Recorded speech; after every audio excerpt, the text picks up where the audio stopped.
Okay. Terry, do I have my mute off? Alright. So let's go ahead and get started with our first sharing session here. So you review any projects in the last year, but since this is our first one, if you want to go a little bit farther back, I'm not going to hold it against you. So just go ahead and think of any of your tech projects in the last year. I know you have a lot of them out there. I've heard about a lot of them, but I just don't remember them because I hear about so many of them.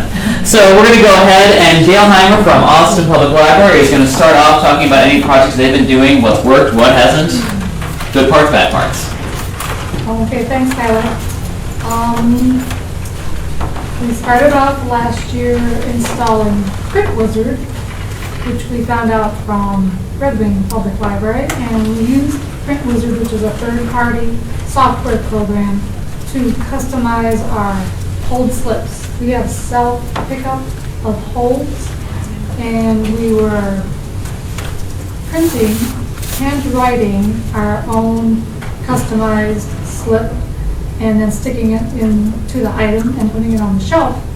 And we bought the Print Wizard software, which took the input of the hold slip from Horizon and regurgitates it into the font and formatting that we like, and we love it, and the patrons love it, and we saved ourselves a bunch of time in handwriting and errors.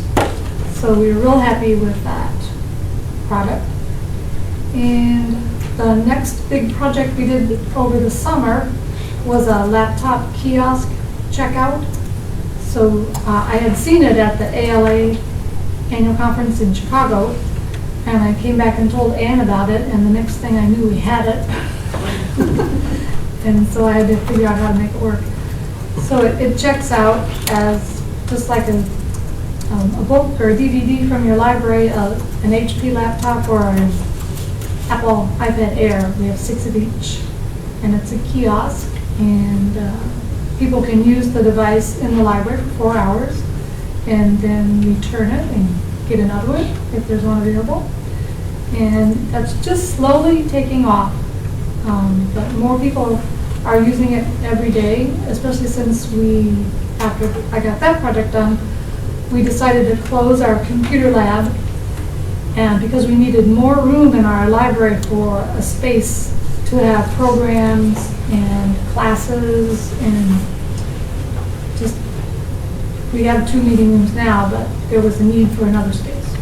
So we took the computers and the furniture from the computer lab and put the computers in the main part of the library, and we had our Parks and Rec department reconfigure the furniture that was in the computer lab and split it up into shorter tables. So now we have less computers, desktop computers, thanks to SELCO, that just were installed last week.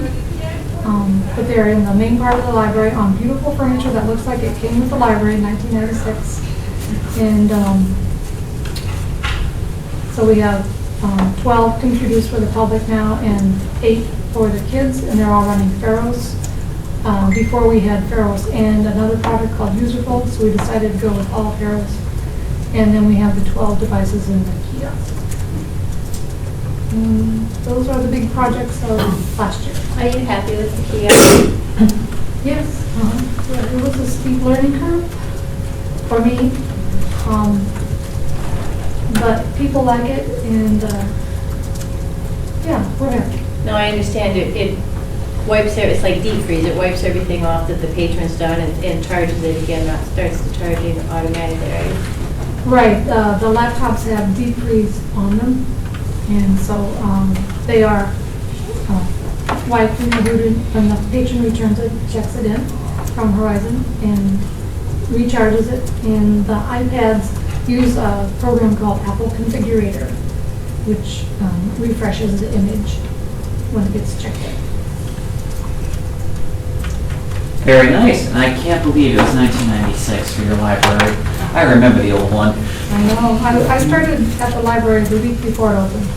Oh. So the best comment I had about my retirement was from Tyler. Because he said, you can't retire, you're an institution. And I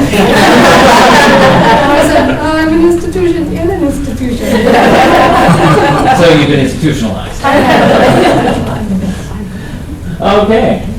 Now, who else has a project they'd like to talk about today? I can. Okay, right here, Kathy. In Northfield, we had a Toshiba copier that we leased and a coin-op for copies. And our people upstairs wanted to have that they use for all their printing. But when you printed something from a public access computer, then they'd have to go to the service desk and pay for their copies. So we worked with Toshiba to put on some software called PaperCut, so that now all of the copies, they have to pay for it before they can print. So we have a laptop next to it, and we had a pretty old coin-op, but they made it work. So basically, and I know other people have this, but you tell it you want to make so many copies, you go over to we actually have a laptop next to it, and they have to put the money in the coin-op before they can get their copies. And it really has worked nice for us and has saved the ref staff a lot of time and working with quarters and nickels and dimes. That's it. Okay, thank you. So, who's next? It's not that bad, I promise. Okay, Bonnie from Owatonna. Well, I would just like to say that I have been using HQ. We had it before it became a SELCO product, and one of the lists I use most often is the grubby items list. And it's, even though you think you know your collection, until you get in there and really look at how much some of these books are, and they'll put them all the way, unless you have a different check-in policy that you do this with every book. We don't. It's amazing how many grubby things I've thrown away this year. So it's aptly titled, and it's just, that much of the whole program. I haven't used a whole lot of it yet, other than that, but I would highly recommend it if you're using HQ. Okay, excellent. Gotta love Collection HQ for that sort of grubby item and the name of it. Yes. Almost as bad as our bad borrower block. Okay, who's next? We've got a few. Randy? Okay. Randy from the Red Wing Public Library. Here you go. One of the things we did this past year was we wrote a couple grants and got 10 laptops and 10 iPad Airs. And we partnered with a company called Oasis, which is a national nonprofit that develops curriculum for older adults. So we've been teaching tech classes. And those have been really popular with grandparents that trying to figure out how to use the iPads to communicate with their kids. And we've had a little less luck trying to get adults looking for skills to return to the labor force. We ended up partnering with our community ed department, and they've been teaching classes in the library using our equipment for free. And that seems to have worked better. But if anyone has any marketing tips or anything, let us know, because that's certainly where what didn't work is we haven't had as much response as we hoped for, at least in the target population of adults learning skill for work. It's been more seniors. So, and then there's a couple other little things. I would highly recommend looking into those Google apps. We've been using Google Forms now for online submissions, and it's just, there's a lot of really good stuff there. I know Mike has been pushing me on that and pushing others, so it's really very useful. A couple of projects we have, one of which is coming out this year, so I don't know if it counts, but we unsubscribed to Flipster, which is a digital magazine service. We looked at Zinio, but Zinio has that really high platform cost of $3,000, and then you have to subscribe to the magazines individually. Flipster lets you do it a la carte. So you can get, we subscribe to 9 magazines for a little under $1,000. They range in how many simultaneous users they allow you to do, from 50 to unlimited. So that your patrons can be accessing at the same time. With Flipster, a couple things to be aware of is it relies on an internet connection, so you can browse these magazines via a browser. If you want to download them, right now they have apps for iPad and Android. There are time limits when you download. 2 days for a weekly magazine and a week for a monthly magazine. But patrons can recheck them out again and re-download them after that time limit. So we'll see. When we just launched it, we're expecting it to be fairly well used, but they look great. I've used it on the iPad, and looking at magazines on these things is amazing, and that people can use them both anywhere at any time is pretty good. And then our other big project event this year is we're doing RFID. so we'll let you know how that goes at the next year's meeting. So, Okay, excellent. And, one second. I don't see Ann here at the moment, so I will put in a little plug that we did hire a communications specialist here at SELCO who is available as a consultant, or will be soon enough. So it might be able to help with your marketing. that'd be great. Okay, now we have Lisa up here from Faribault. We actually did the North Star program, which is with the laptops, and we actually bought some coasters and put up signs all over the place, and we had people waiting to use the laptops that we have. We've had it probably about 8 months now. Yeah. And they actually get certificates so that they can take that to their employer and say that they have a minimal proficiency in each of the different office modules. So that was our big thing for the year. And we partner too with Adult Ed. Okay, excellent. Now, who else has something to share? Rita? Oh, I know what yours is. Kind of a baby in the making though. Yeah, kind of a big deal too. Renita Irvin from Stewartville Schools. I was able to write a grant, and we purchased in December a 3D printer that's housed in the library. Right now it's kind of, we're just adjusting to it, trying to figure out what we're going to do with it. We'll present to the school board, let them know what we have. But our shops teacher and art and design and engineering club are really looking forward to putting that to use. My ideal is to have it in a room built in the library with the windows, so all the kids will be able to see what it does, even if they're not able to participate in any of the classes that are using it. Which brand did you get? Lizbot. It is a top of the line. We only had a couple $1,000s to work with, but I figured, we started with a decent model, and if it's good, you improve. Well, for the Cadillacs. Okay, thank you. Who's next? Come on. You know you wanna. I know of some projects, and I will call you out on it if you don't volunteer.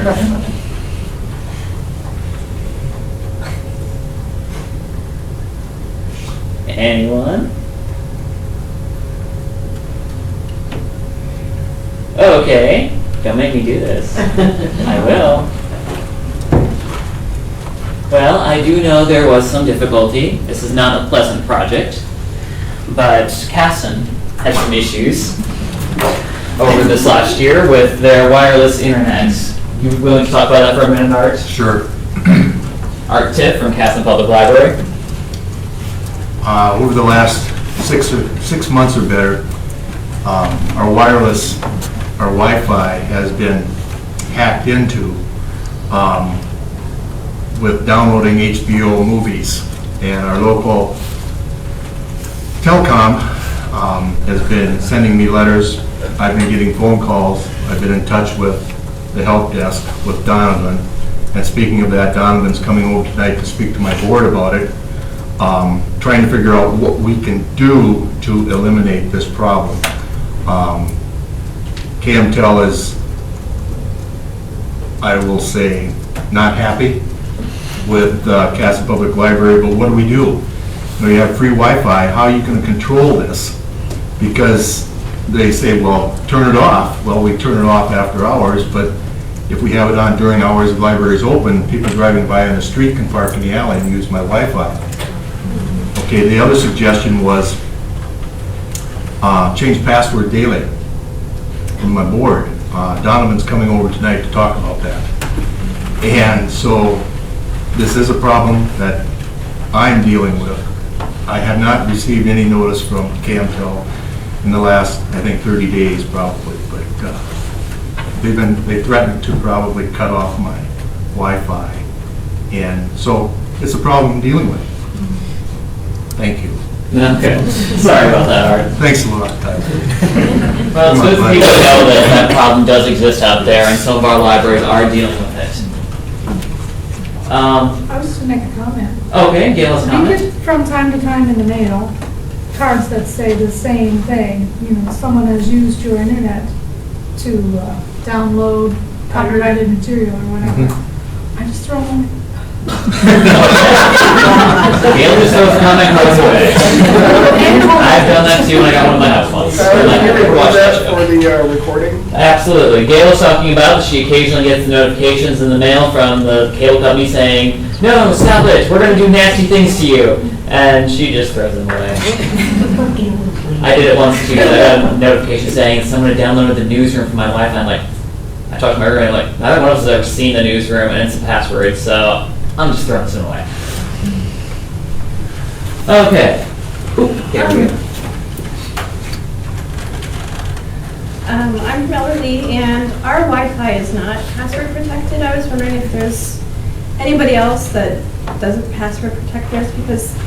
We don't. Okay. We don't. You know, we've been having problems with the Wi-Fi speed, and we don't know if it has to do with the building remodel or whatnot. I've always assumed there's one guy that sits in his car and plays video games all day.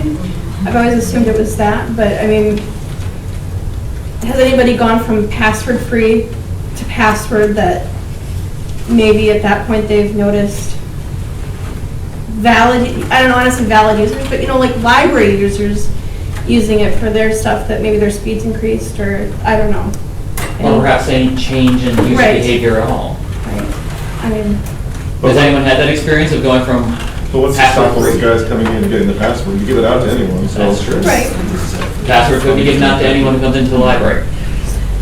I'd like to speak to that if I could, Okay, Don, I'm gonna take a moment to talk about this one. but I'm not like that. So that's a really good question. If your Wi-Fi is free and anyone's allowed to use it, do you really need to have a password? You don't have to, but I would say you probably want to. It shouldn't affect the speed in a way that's significant. And having a password gives you a couple of benefits. Personally, I don't think there's anything wrong with someone sitting outside the library using the Wi-Fi, but it's kind of nice to have those people come in at least once just to find out what the password is. And I don't think there's anything wrong with posting that password, because you're not really trying to protect the Wi-Fi from anyone. You just want them to get that password. Now, the second reason as to why you want that is because having that password protects everybody that's using the Wi-Fi. The way Wi-Fi works, if there's no password, then it's not encrypted. And everything that everyone is doing on your Wi-Fi is flying around in the air. So if they're going to Amazon and buying things, there goes a credit card number. If they're putting personal information into a dating site, there goes that. If they've all had to put the password in, then it's encrypted, and they can't see each other's traffic.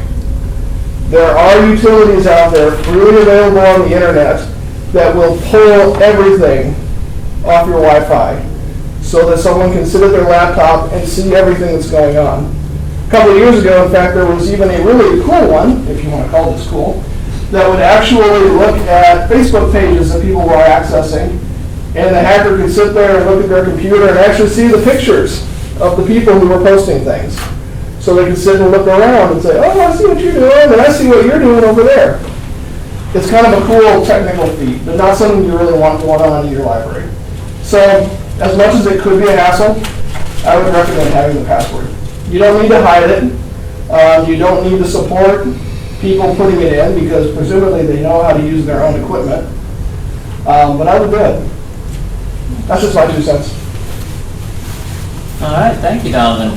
I'd like to add into that, you can also access the admin page if you don't have a Wi-Fi password on there. Anyone can, so you don't really want that going around either. Okay, we have another few minutes yet. It's about time for one more project if anyone has anything they'd like to talk about. Come on, Rhonda, you must be doing something. Definitely channeling Michael today, aren't I? Okay, anyone?